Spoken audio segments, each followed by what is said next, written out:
Good evening, everybody. Welcome to another edition of the Motor City Madmouth and Marvin on the Mic show.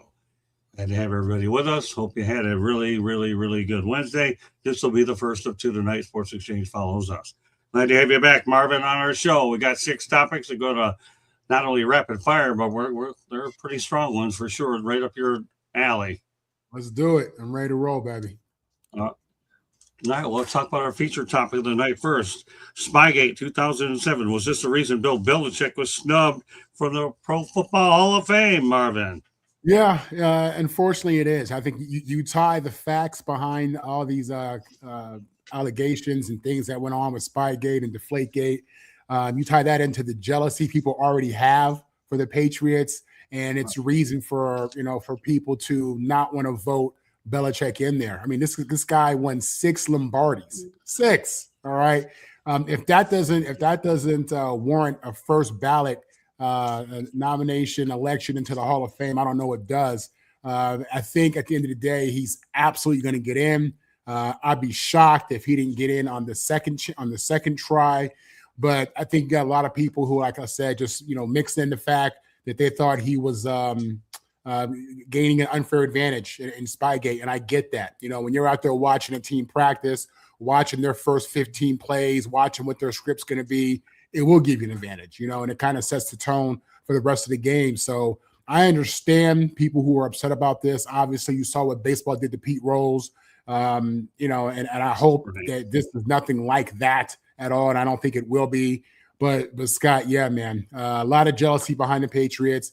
And then a lot of people who obviously, like I said, just don't like the fact that they were obviously cheating in a sport where, people take this serious, man. They take these championships serious. There's a lot of money in the line with Vegas. You got a lot of people who have a lot to say about the cheating. So, yeah, that's the reason why he didn't get in. I believe that because outside of Spygate, Deflategate, we're talking about the most successful head coach in the history of the National Football League.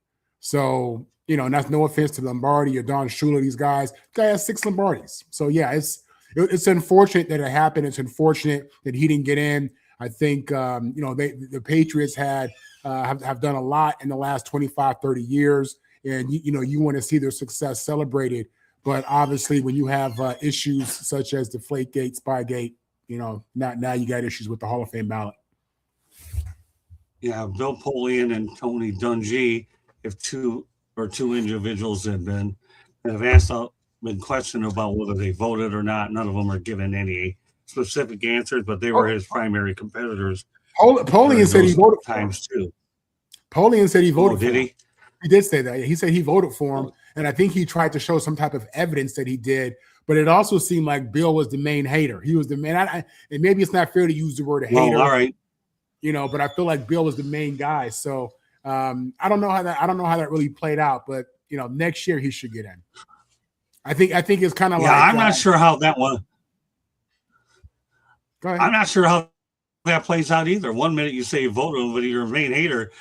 What is it? Either A or B? Because this is not a test here. None of the above. Yeah. Yeah, and listen, but I agree. I think he's going to get in next year. Yeah, Polian is doubt about that after coach. What we've seen.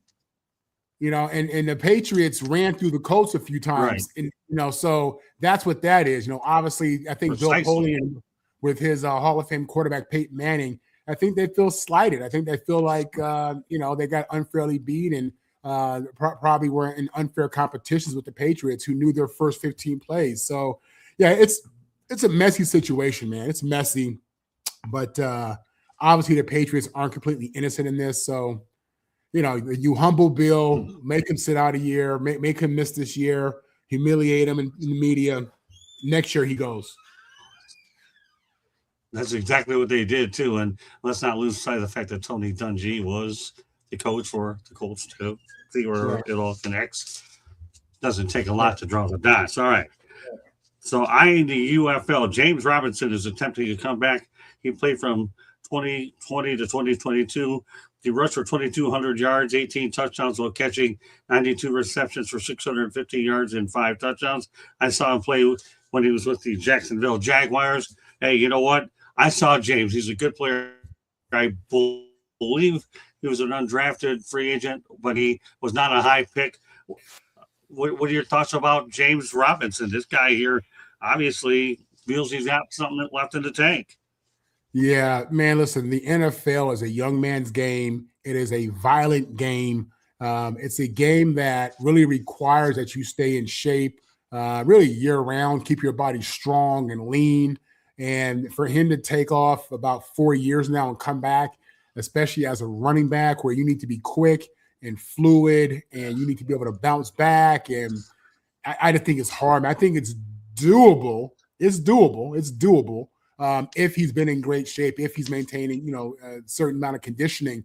But that's hard, Scott. That's so hard, man. I mean, listen, your body gets it gets hardened in the process of training and training camp, And when you're out for 4 years, 3, 4 years, your body gets soft. It gets soft, And then when you think about just the violent nature you have to play football, to play in the National Football League, you come off of that. I mean, this guy's been watching Netflix, playing with his kids, his grandkids. I mean, he's been doing all that stuff probably the last couple of years, man. And to get back into that warrior state of mind, to get back into that elite shape. I mean, granted, I know for me it's been 20 plus years, but the idea of getting back into NFL shape, I mean, that's just, that in itself is more daunting than thinking about having to go out and practice against NFL guys, you know what I'm saying, who are just younger and faster and just ready to kill. So, hey, listen, more power to him. It's doable, but I mean, you're talking about this would be his greatest accomplishment ever if he did this. If he pulled this off and was able to come back after 4 years and you're a running back, that's tough, man. That's different. I'm not saying that what Phillip Rivers did was easy, because it was not easy for him to even have the guts to come out there. But I mean, a running back and a quarterback, it's a little bit different in regards to the physicality and attacking, and that's hard, man. I've been in that running back room. Those guys are in great shape. I was in great shape. I mean, it's just a different deal, man. So good luck, James. Well, again, he's starting with the United Football League. If he can't get through the UFL, I'll be darned if he's going to get to the NFL for sure. And you're right. He's definitely not no Phillip Rivers for sure. All right, we're going to go back to one of our favorite places. I love this place. And you're going to get two topics tonight. And we'll probably even talk about it a little bit on the Sports Exchange when we expand it a little bit. But one of my favorite places, gotta love it, Iceland. Oh, my goodness. Why did Marvin know this was coming up? There's no military and is officially the safest place on the planet. Marvin, you look at, am I going to convince you one of these days to go to Iceland? Listen, I would love to go to Iceland just because the culture, everything that I've heard from people who've been there. I hear it's amazing. I hear it's beautiful. I hear that people live long and celebrate life and appreciate nature, and that's all good.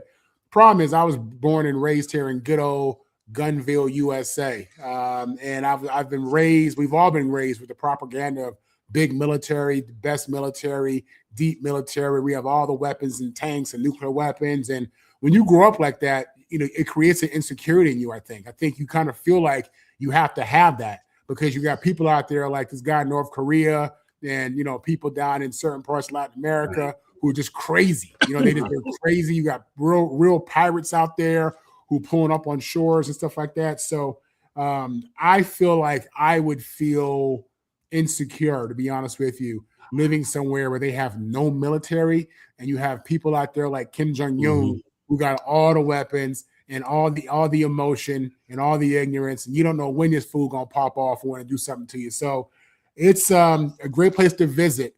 God forbid I'm there if they ever get bombed or if they ever have a serious problem.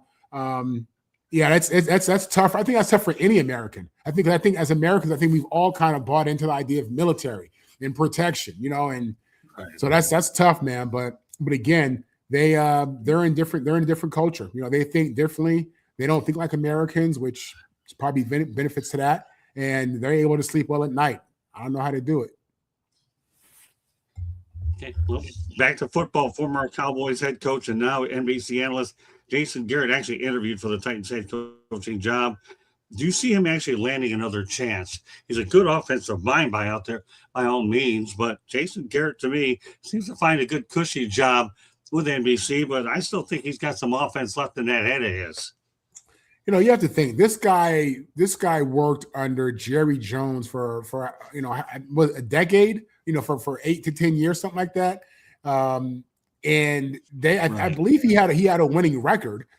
He had Dak Prescott in there, and he's a former player. He's a former player, which I like that. He understands the culture and the mentality of the player itself.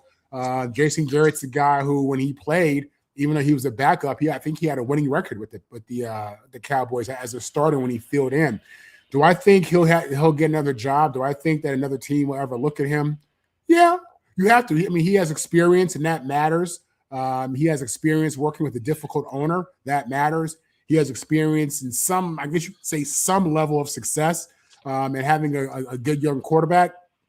So I think he's someone that you have to look at. It just makes sense. I think what it comes down to is, do you want these new young guns, these up-and-coming offensive gurus who all come from McVay and Shanahan, or do you want to go with the guy who's been the leader, who's been the man, who knows what that really is? So, yeah, I think it's realistic that he'll get another gig, get another job. I think he is interviewing.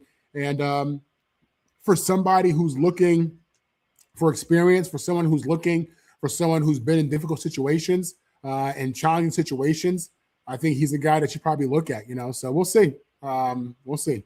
He's old school. Yeah, I don't know if that might not. He's old school. He's definitely old school. He's absolutely old school. I think he has player coach in him, but he's old school. Believe that. So how does that fare with these new kids coming out of college who are already millionaires because they were millionaires in college? Interesting, but I think he gets a look for sure. Yeah, I do too. You're right. He is old school. There's no downplaying the significance of that. And he's a good offensive mind is what he is. Working with Prescott. Yeah. I thought he could have done all right with Cam Ward, but I think Tennessee will be all right with who they brought on. But Cam Ward is one of the would intrigue anybody when you have a guy like him who's a good young quarterback with an unlimited skill set. Just put him in the right situation, and you'll be all right. A couple more topics I want to get to. And your favorite topic is politics. I know you love talking politics. Oh, Marvin. Argentina's Javier Milei, who's the president, praises the U.S. capture of Nicolas Maduro as excellent news. What do you think of that one, Marvin? Yeah, Maduro was a threat, to people in Latin America, South America. This guy was the real cocaine cowboy out of Venezuela, pretending to be the president. Somehow found a way to control oil and the drug trade. And with all the violence and what it was done to the economy, you had, I think like 8 million people end up leaving the country under his quote unquote reign. You got to think just, what that does to Latin America in regards to their economy, tourism. He was a bully. He was the bad bully down there, and he impacted other countries. He impacted other people's economy, safety, mental health. God knows what he was doing behind the scenes with politicians and just the bribes and the murders and all that stuff that comes from all that.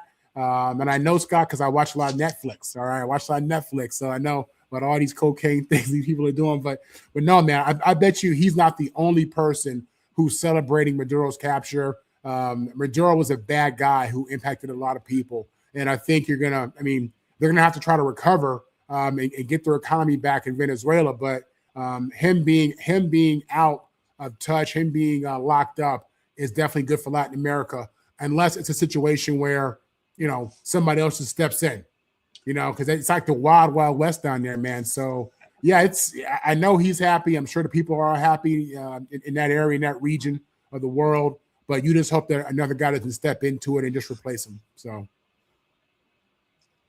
Yeah, well, Donald Trump made the move to get him out of there and wasted no time doing it. So, as I understand, he's in New York now, the ex-president. He's not getting out of there anytime soon. No, he's not. New York. He's not getting out of there anywhere anytime soon. All right, final topic of the night. These shows are not marathons like our other ones, so we give Marvin an opportunity to talk about some of the most important things we talk about. He'll have a little snack before we go in to the Sports Exchange at 9. But what a difference a year makes.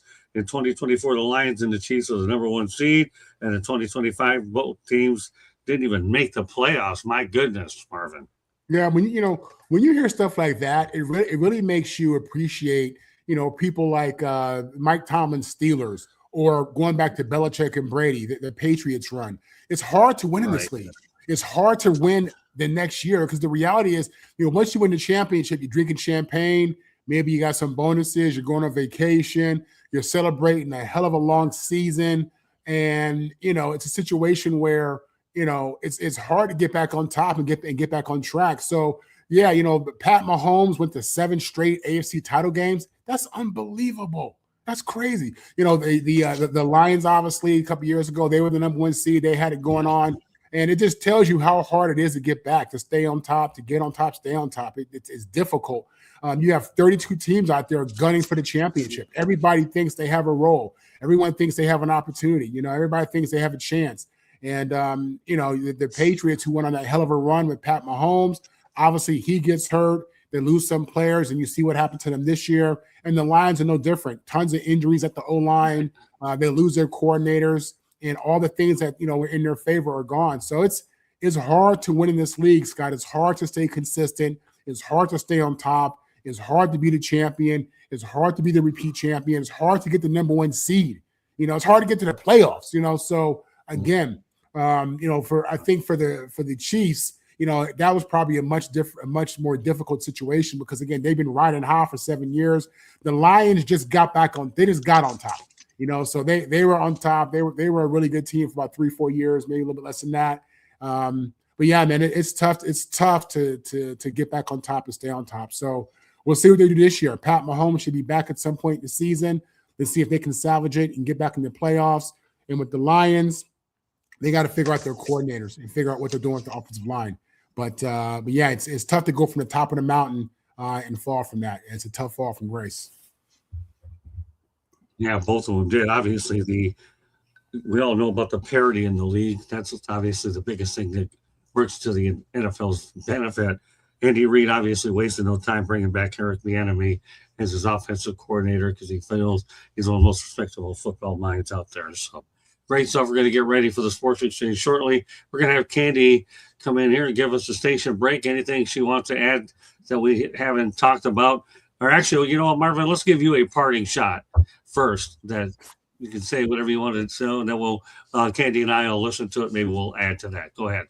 Parting shot. I'll tell you what, at this point, a little heartbroken, a little sad, a little depressed, not going to lie. The end of football season is always kind of a big deal to me. It's always been that way. Mm-hmm. I love other sports. I really do. I'm into the Lakers and LeBron, the NBA. I like growing up in LA and New York. I love the Yankees and the Dodgers. And this is a great time to be a Dodger fan for sure. So, I'll transition here, man. But to all of us football nerds who are 24/7, this is going to be a tough next few months, man, And now it's time to turn our heads to the NBA All-Star game and get into an NBA mode. But second thing, how about them Seahawks? How about Sam Darnold out there bouncing back, showing how resilient he is, showing what it really is to be a Trojan and to really fight on through adversity. This guy was the number 3 pick in the draft 7 years ago, bounced around. People thought he was going to end up being a career backup. And look at him now, Super Bowl champion, starting quarterback for the Seattle Seahawks, the first USC Trojan to ever start a quarterback in the Super Bowl. What a story of resiliency. What a great sports story. Looking forward to see what else comes from him. Yeah, by all means. Okay, well, my parting shot's going to be, I'm glad that Justin Verlander has returned to the Detroit Tigers. He says he has unfinished business up there in Detroit. Didn't win a World Series there. They brought him in 1 year, $13 million, $11 million of it's deferred. Candy, you have a parting shot or anything you want to add to it? There's been a lot of people, there's a lot of sports going on. But the one thing I would say is tune into some of these Olympics because these people train 4 years because Winter Olympics are only every 4 years. So they only get this chance once every 4 years. So support the people that are, out there. The curling couple that took silver, ice dancing took silver. There's a speed skater that is from Kewaskum, Wisconsin, that set a world record today and took a gold medal in speed skating. So enjoy some of the, the winter sports that some of us aren't I'm not a skier, I'm not a skater, but I can appreciate good athletes because that's what they are. And some of these bobsleds and all the different, the hockey, the women's hockey shut out Canada 5-0. They've outscored all of their opponents in the first 5 games. I think they've only allowed like 1 goal. They're just playing at the top of their game. So enjoy the Olympics. That's, I guess, my parting shot. And of course, the boys of summer started today. Pitchers and catchers reported to training camp for baseball. A lot of the different teams. So get ready. Yeah, we'll be getting into that a lot too, Marvin. That's for sure. That's Candy and I. Baseball's our thing and so forth. All right, Candy, station break. Then we're going to go to Sports Exchange in about 30 minutes. Marvin will be on there with us, Candy, Tony. We have at least 4 of us are planning to be on. All right, go ahead. South Florida Tribune Publishing Company published a book, Lessons from the Microphone, Tuning into the Enduring Wisdom of Visionary Leaders. It is written by your host, Scott, the Motor City Madmouth Morganroth. Talks about his 40-plus years in the media business and how it has evolved. Old school media versus the new school media. Get your copy today. It's available on Amazon, Barnes & Noble, Kindle, Google, and Apple Books. The audiobook is also out there, so wherever you get your audiobook, go get this. There's a link on our website, www.southfloridatribune.com, where there is a plethora of great content, so go check it out. We have some great writers that write, so if you're one of these NFL or football junkies, you can go to our website and you can read Mr. Jeremy Ballrick. He has been writing about different draft picks. So if now, obviously, with the Super Bowl over, we're looking forward to pro days, the NFL Combine, and then the NFL Draft. So if you are interested in some of the players that are out there, he's writing some previews. So go check those out as well. If you like to listen to podcasts, you can find us wherever you get your podcast. If you see the red subscribe button in that lower right-hand corner, that means you have not yet subscribed to us. What are you waiting for? Just click it like a share us. And then tell all your friends and family. And then, most importantly, turn on your notifications so you're notified every time we go live, because you just never know when a show's going to pop up that you're going to be interested in watching. Back to you, Scott. Yeah, actually, Michael Romero in the chat room. Let's put his comments up. Thanks for popping in here, Mike. Much appreciated. Spygate or Inflategate. Yeah, I'll tell you what. You said it right there. 1 or 2 of them probably cost Belichick this first year. Like you said, Marvin, I do think he'll get in next year by all means. So, but doesn't great that show. mean this one goes a little. One thing, Scott? Isn't next year Tom Brady's first year? So wouldn't they then go in together? Kraft, Belichick, and Brady. Possible. Yep. Yeah, I don't know. Yeah, I don't think many people have actually looked at it that way. Not too many people have seen it that way, but you never know. That could be something that we think about that could end up happening. As we get closer to it. Yeah, we've been looking at the other way with the negative here. Yeah, you did. Okay. Candy, Scoop, Ebling. There you go. There we got a scooper here. I'll tag her with that name. Well, all right. Well, that does it for us. Motor City Madmouth and Marvin on the mic. But we'll do it again on the mic with a few more of us at around 9:00 p.m. Eastern time for the Sports Exchange. Take care, everybody. Glad you could join us, and we'll catch you the next time. Have a good night, everybody. Bye now.